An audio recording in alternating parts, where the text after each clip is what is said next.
Hello, say hi to a happy day and enjoy listening while I read to you a story. Betushka and the Wooden Maiden. In a tiny ramshackle hut next to the woods lived Betushka and her mother. Every day, Betushka would take her goats into the forest to graze while she spun flax into thread on her spindle. Betushka had very little money, but she was a happy soul. As she walked through the woods, she would revel in the beauty of nature, singing and dancing all the while. One day, she noticed a beautiful grove of birch trees. She sat down under the swaying branches and began to work. After a while, she looked up to check on her goats, and her gaze was met by a lovely maiden with long flowing hair and crown of flowers atop her head. "I see you singing and dancing every day, and it makes me smile," she said warmly. "Won't you put down your spindle and dance with me?" Betushka took the lady's hands and followed her into the birch grove.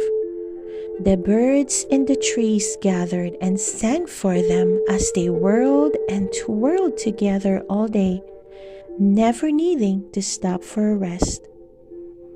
The lady appeared again the next day and held out her hands, for Betushka joined her in the dance. But Betushka shook her head sadly. "I cannot dance today, for I must catch up with my spinning." The maiden took Betushka's to not worry, and the birds started to sing. Betushka couldn't resist the melody, and together they danced.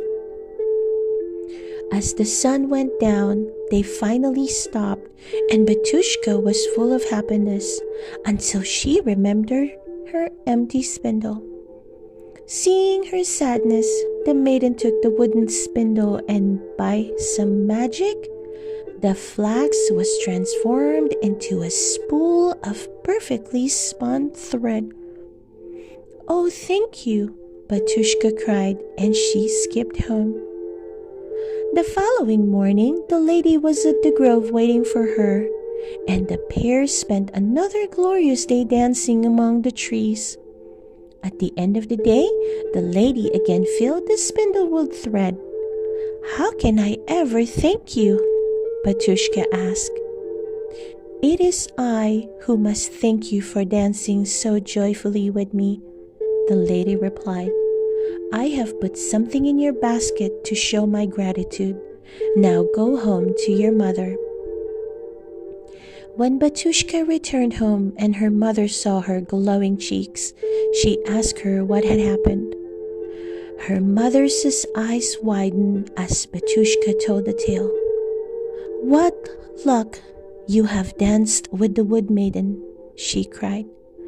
Betushka showed her the spindle of fine thread, and as they unspooled it, they realized it would never run out.